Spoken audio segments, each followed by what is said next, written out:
I can still hear the echo of his voice cutting through the conference room like a knife. Sharp, cold, meant to destroy. "Do you ever think before you work, Fiona?" The room went silent. The projector cast harsh light across Niles' face, twisted with disgust. My hands shook as I tried to explain the missing slide, but he wouldn't let me speak. "Stop talking before you embarrass us more." The clients stared. I felt my throat close up, my vision getting blurry. Then it happened. The tears came without warning, bursting through my chest like a dam breaking. I wanted to run, but my legs felt like concrete. Niles let out this disgusted sigh that made everything worse. The only sounds left were my heartbeat pounding in my ears and the horrible silence that followed. I looked around the table, at faces that wouldn't meet my eyes. The clients looked uncomfortable. My coworkers studied their phones. Niles just stood there with his arms crossed, watching me fall apart. That moment stretched forever. Me crying in front of everyone while he stood there like some kind of king who had just proven his point. I knew right then that nothing would ever be the same. I left that room, walking like a ghost. Every step down the glass hallway felt like everyone was watching me, even though nobody would look directly at me. Their eyes followed me in my peripheral vision, but when I turned, they looked away. The bathroom door felt heavy as I pushed through it. I locked myself in the furthest stall and pressed cold paper towels against my face. My reflection in the mirror looked destroyed. "Don't cry anymore," I whispered to myself. "Don't let him see you cry again." But I already had, and I knew Niles would never let me forget it. My phone buzzed with messages I didn't want to read. Probably people asking if I was okay, or worse, people talking about what just happened. I turned it face down and tried to breathe normally. The worst part wasn't even the crying. It was how he looked at me afterward, like I was exactly what he expected me to be. Weak, emotional, a disappointment. I stayed in that bathroom for 20 minutes, trying to pull myself together. When I finally came out, the hallway felt different, like everyone knew something about me that I didn't want them to know. The next morning hit me like a truck. I walked into the office trying to act normal, but whispers followed me everywhere. People stopped talking when I got close to their desks. Then my phone buzzed with a notification that made my stomach drop. "Did you see this?" The message came with a video attachment. Someone had recorded the moment I broke down. 8 seconds of me crying while Niles stood there looking disgusted. The caption in our office group chat read, "Director 1, Cry Girl 0. I forced myself to laugh out loud, pretending it was funny, but inside I was dying. The video already had 12 views and 3 laughing face reactions. People were sharing my worst moment like it was entertainment. My desk felt like an island. I sat down and opened my laptop, trying to focus on work, but I could feel eyes on me. Someone behind me whispered something and another person giggled. The worst part was seeing my own face in that video. I looked so small and broken. Niles looked powerful and in control. Like he had won some kind of battle I didn't even know we were fighting. I saved the video to my phone, though I didn't know why. Maybe as evidence. Maybe as motivation. That night I went home expecting comfort. Instead, Chris barely looked up from his laptop when I walked through the door. I had been dying to tell someone about the worst day of my career, but he was too busy scrolling through whatever was on his screen. "Niles humiliated me in front of clients today," I said, dropping my bag by the door. He glanced up for half a second. "What happened?" I told him everything. The missing slide, the yelling, the tears, the video. He listened while typing, which meant he wasn't really listening at all. When I finished, he shrugged. "Maybe you should toughen up. You can't cry at work, Em." Those words hit me harder than anything Niles had said.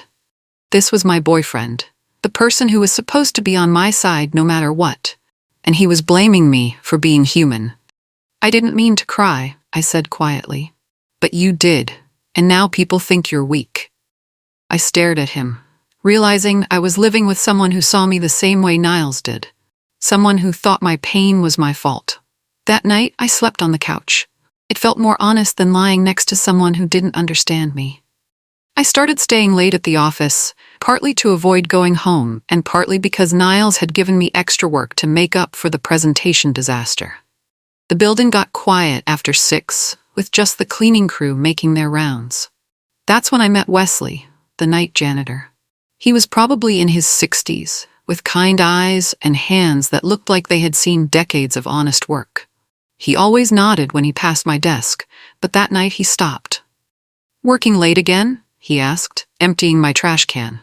"Yeah, trying to fix some things." He paused, looking at me with understanding that felt rare in this building. "They like breaking the ones who care," he said softly. "Seen it happen before." I didn't know what to say to that, so I just nodded. But something about his words stuck with me. He had seen this pattern before. Niles wasn't unique. This was just what some people did to others. Wesley moved on to the next desk, but his words stayed behind like a gift. For the first time since the meeting, someone had acknowledged that what happened to me wasn't normal or okay. I went back to my work with something new growing inside me. It wasn't quite anger yet, but it wasn't defeat either. Later that week, I was reviewing the presentation that had caused all the trouble. I needed to understand what went wrong, where I had missed the important slide that Niles said should have been obvious. But as I scrolled through the file, something felt off. Numbers had been changed. Data was rearranged. Sections I remembered writing were different now. My name was still on the document as the creator, but this wasn't exactly what I had made. I checked the version history, something I had never thought to do before. The file showed edits made at 2:43 in the morning, 3 days before the presentation. The user who made those changes was listed as Mark. My hand started shaking as I clicked through each edit. He had moved critical slides to the appendix, he had changed budget numbers, he had removed the executive summary that would have made everything clear. Niles had sabotaged my presentation. Then he had yelled at me for the problems he created. Then he had let me think it was my fault.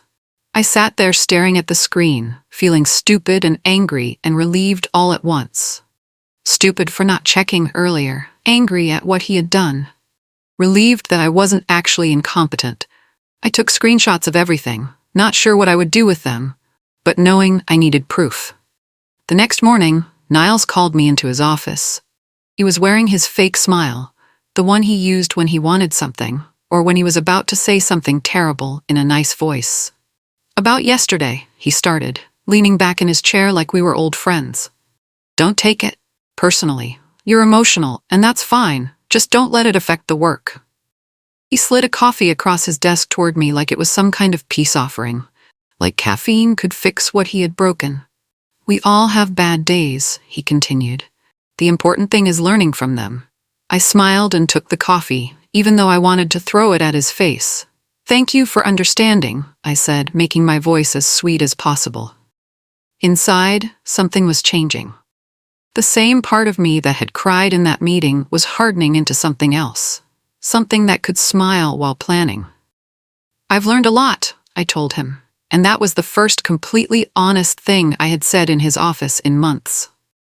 He looked pleased with himself, like he had handled the situation perfectly, like he was such a good manager for being generous to his emotional employee. If only he knew what I had learned. That Friday night, I was walking to my car when I saw something that made me stop cold. Through the window of an upscale restaurant downtown, I spotted Niles sitting across from someone I recognized.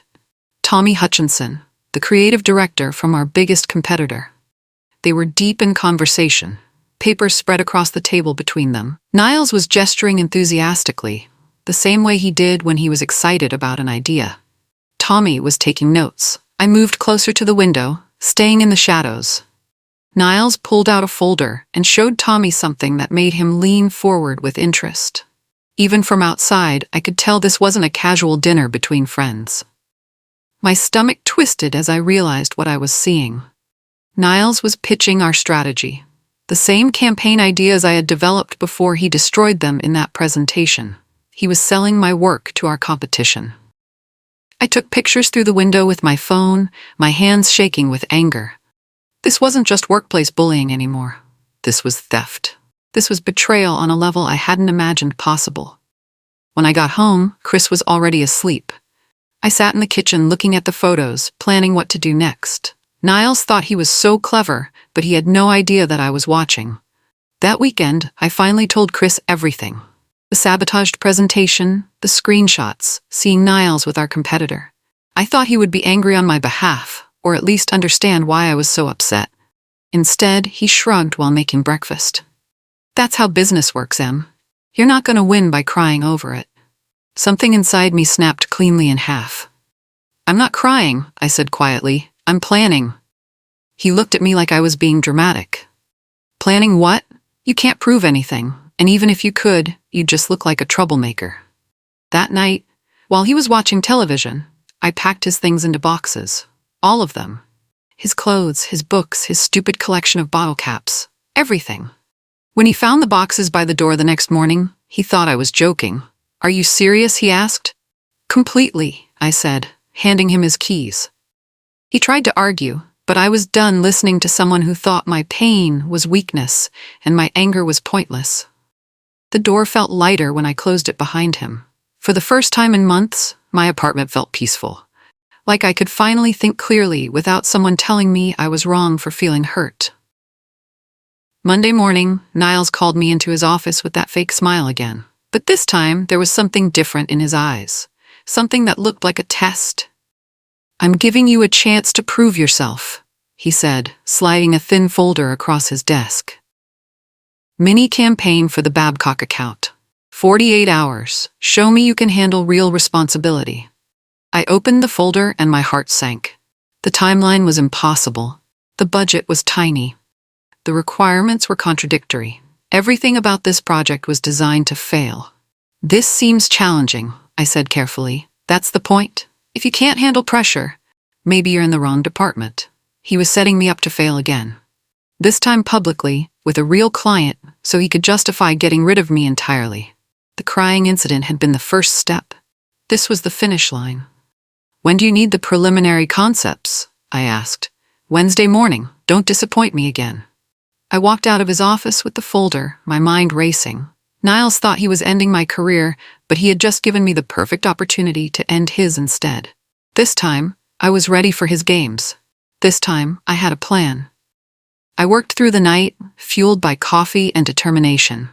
By 3 a.m., I was surrounded by empty cups and crumpled papers, but I had something Niles wasn't expecting. 2 complete campaigns. The first was exactly what he wanted me to create. Safe, boring, predictable.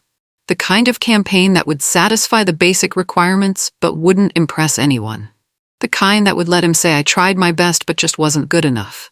The second was everything I actually knew how to do. Creative, bold, backed by research I had done on my own time.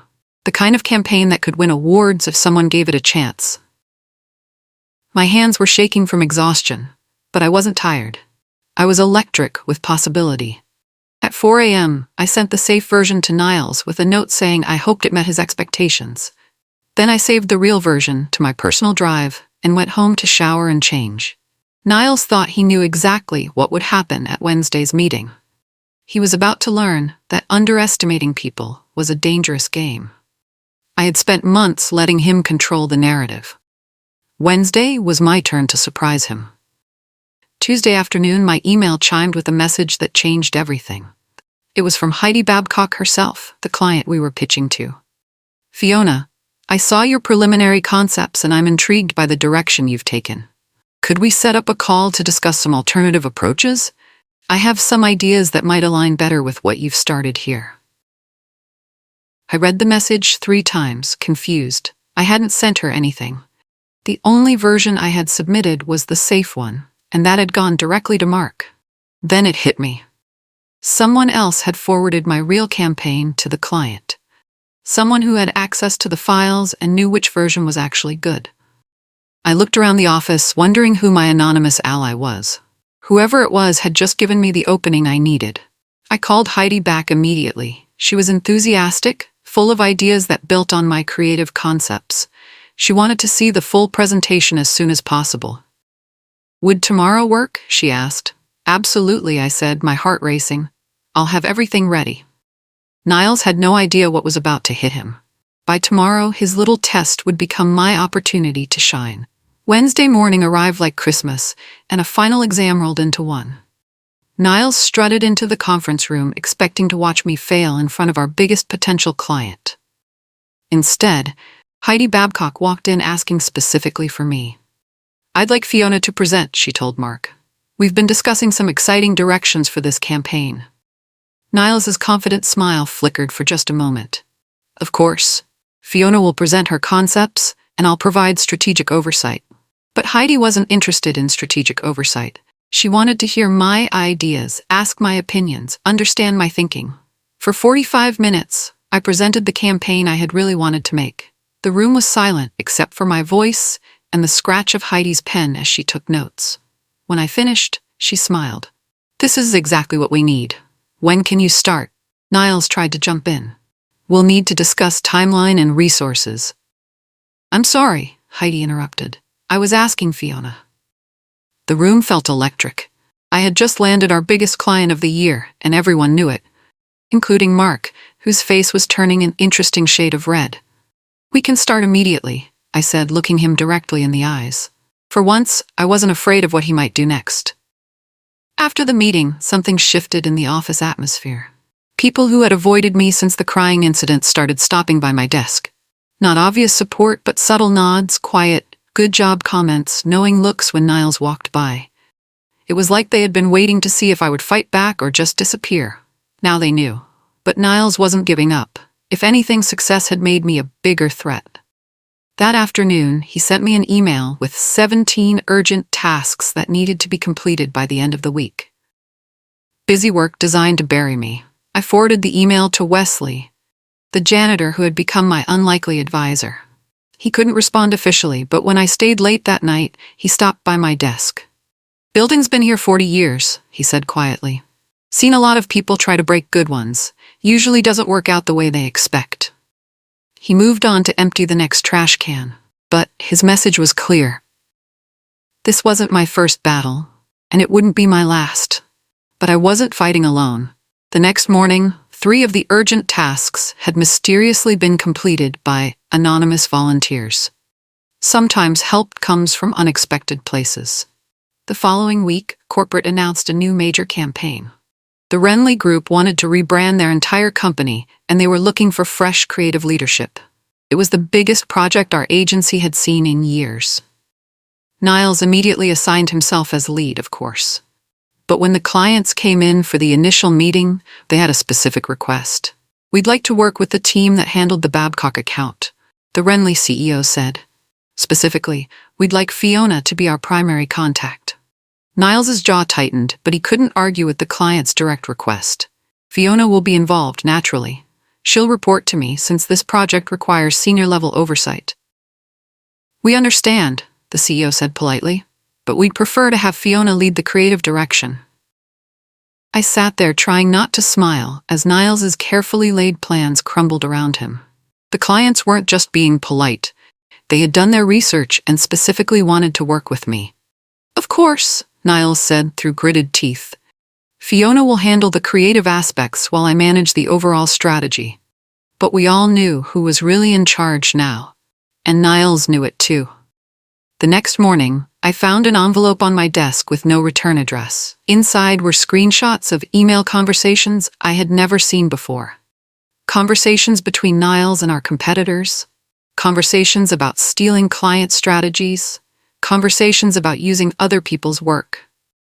The most damning was an email chain from 6 months ago where Niles had plagiarized an entire campaign from a smaller agency. He had submitted it under his own name and taken credit when it won an industry award. The signature at the bottom of the stolen work? Mine. He had been using my name as a safety net, so if anyone ever questioned the work, he could blame me for the theft. I studied the emails carefully, looking for clues about who had sent them. The screenshots were professional quality, taken from someone with administrative access to the email system. Someone who had been watching Niles for a long time. I slipped the envelope into my purse and went to make copies. Whoever my anonymous helper was, they had just given me enough ammunition to end Niles' career. The question was when and how to use it. For now, I would keep gathering evidence. Niles had taught me that patience could be a weapon. The company's annual holiday party arrived in December, complete with an open bar and a tendency for people to say things they would regret in the morning. Niles had clearly been taking advantage of the free drinks, and by 9 p.m. he was holding court near the appetizer table. That's when he started the performance that would change everything. "You want to see how to handle difficult employees?" he said loudly to a group of colleagues. Then he put on an exaggerated sad face and pretended to cry, making little sobbing noises. "Please don't yell at me," he whimpered in a high-pitched voice. "I'm too emotional for this job." The group around him laughed, some uncomfortably, but phones were already coming out. People were recording. In a room full of marketing professionals, everyone understood the power of viral content. I stood across the room, watching him destroy himself in real time. The video of me crying had been 8 seconds of my worst moment. This was 5 minutes of his true character on full display. When he finished his performance, I was the one smiling. He had just given me the best Christmas present possible, himself being exactly who he really was, with dozens of witnesses and multiple cameras recording every second. By morning, the video was everywhere, not just in our office group chat, but on social media, industry forums, and workplace equality websites. The hashtag #DirectorMox was trending, and Niles' face was attached to dozens of articles about workplace bullying. The company's PR team went into crisis mode. Emergency meetings were called. The HR department suddenly became very interested in reviewing Niles' management style. I arrived at work to find security guards in the lobby and senior executives huddled in conference rooms. Niles' office was dark, his parking space empty. My phone buzzed with a message from the CEO's assistant. "Please report to the executive conference room at 10 a.m. When I walked into that room, I found the CEO, the head of HR, and the company's legal counsel waiting for me. They looked serious, but not hostile. "We need to discuss some concerns about workplace conduct," the CEO said. "We understand you may have experienced some difficulties with management." Finally, after months of suffering and silence, someone in power was asking for my side of the story. And I had screenshots, video evidence, and witness testimony ready to share. Niles had spent so much time making me look weak that he had forgotten to protect himself. That evening, I was sitting at home processing the day's events when my doorbell rang. I wasn't expecting anyone, but when I looked through the peephole, I saw my mother standing on my doorstep. We hadn't spoken in almost 3 years, not since our fight about my career choices and her opinion that I wasn't ambitious enough. But she was there, holding a bottle of wine and looking uncertain. "I saw the news," she said when I opened the door, "about your workplace situation." I let her in, confused about why she had come. We sat in my kitchen while she struggled to find words. "You remind me of myself when I was younger," she finally said. "I spent too many years keeping quiet when people treated me badly. I was afraid if I spoke up, things would get worse." She looked at me with something I had never seen in her eyes before. "Respect. I'm proud of you for fighting back," she said. "I should have taught you to do that sooner." For the first time in years, my mother and I talked like adults, like equals, like people who understood each other's struggles. Sometimes the best victories are the quiet ones that happen in your own kitchen. The next week, Niles was suspended pending a full investigation. The company asked me to temporarily lead the team he had been managing, including the major Renly campaign. I should have felt triumphant, but mostly I felt tired. Winning felt less satisfying than I had imagined when I was lying awake at night planning my revenge. But the work was good. The team responded well to leadership that didn't involve humiliation or sabotage. Projects moved forward smoothly. Clients were happy. For the first time in months, I remembered why I had chosen this career in the first place. Marketing could be creative and collaborative and rewarding when it wasn't poisoned by someone's need to dominate others. The Renly campaign was coming together beautifully. We had ideas that excited the client and a timeline that actually made sense. Most importantly, everyone on the team felt heard and valued. "This is how it's supposed to work," my colleague Ben said during a brainstorming session. I forgot how good it felt to just do the work. I had forgotten too. But now I was remembering what it was like to lead instead of just survive. Niles's final desperate move came via email on a Friday afternoon. He sent a message to the entire executive team with the subject line, "Confidential. Performance concerns." The email was full of manipulated data, designed to make me look incompetent. Fake client complaints, altered budget reports, fabricated timeline delays. Everything was carefully crafted to suggest that my recent success was actually hidden failure. But Niles had underestimated how closely the IT department had been monitoring his activities since the investigation began. Within 2 hours, they had traced every piece of falsified information back to his personal accounts. The evidence was overwhelming. He had been systematically undermining employees, stealing creative work, and now attempting to frame me for problems that didn't exist. By Monday morning, his termination was official. Not suspension, not transfer. Termination for cause, with no possibility of return. I didn't feel joy when I heard the news. I felt relief. The constant stress of wondering when he would strike next was finally over. Sometimes winning isn't about destroying your enemy. Sometimes it's just about being free to do your job without fear. 2 weeks later, the CEO called me to his office. I had been expecting this conversation, but I still felt nervous walking into the executive suite. "We've been impressed with your leadership during this transition," he said, settling into his chair. "The Renly campaign is exceeding expectations and client feedback has been outstanding." He slid a folder across his desk. "We'd like to offer you a permanent promotion to creative director. You'd be leading the entire department." I opened the folder and saw a salary number that made my eyes widen.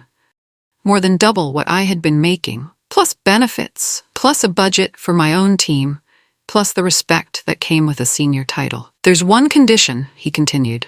"We need someone who can handle difficult situations with grace and integrity. Someone who won't let personal conflicts interfere with business objectives." I thought about Mark, about his need to tear others down to build himself up, about the choice between being feared and being respected. "I can do that," I said. And for the first time in months, I meant it completely. My first big test came sooner than expected. The same clients who had witnessed my breakdown in that conference room 6 months ago were back for a major project review. I walked into the room where it had all started, but this time my name was on the door. This time I was in charge. "We're here because of her," the lead client said to my team, pointing directly at me. "She's the only person who told us the truth last time we were in this room." I ran the presentation flawlessly, fielding questions with confidence I had earned through months of preparation and pain. When technical issues arose, I handled them calmly. When clients requested changes, I adapted quickly.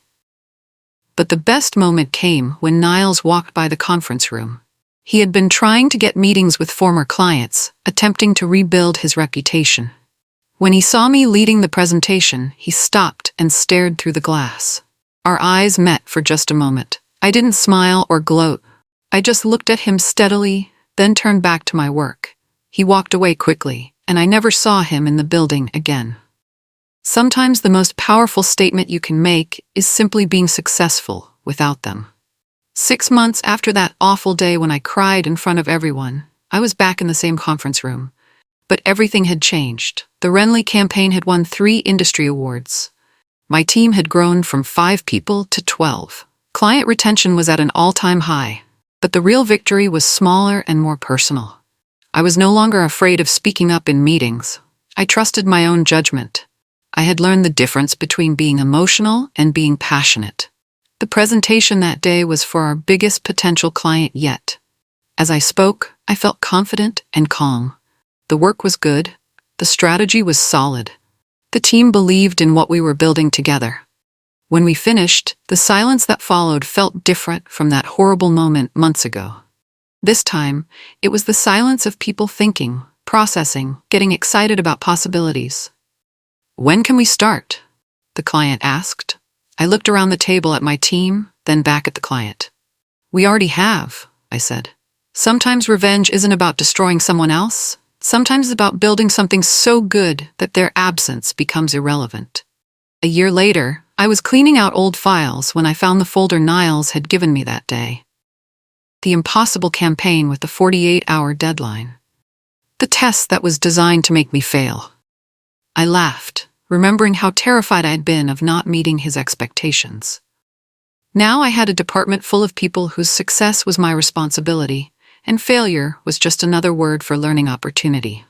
My phone buzzed with a message from Wesley, the janitor who had become an unexpected mentor. He was retiring and wanted to thank me for proving that good people could win sometimes. "You reminded an old man that standing up for yourself is never too late," he wrote. I walked past Niles' old office, which now belonged to our new head of client relations. The nameplate was different, the furniture was different, but most importantly, the energy was different. No one was afraid to share ideas anymore. No one cried from humiliation. No one had to choose between their dignity and their paycheck. Sometimes the best revenge is building the workplace you wish you had always worked in. Sometimes winning means that nobody else has to lose the way you did. The conference room still had the same table, the same projector, the same windows overlooking the city. But now when I walked in there, I remembered my victories instead of my defeats. And that, I realized, was worth more than any revenge I could have planned.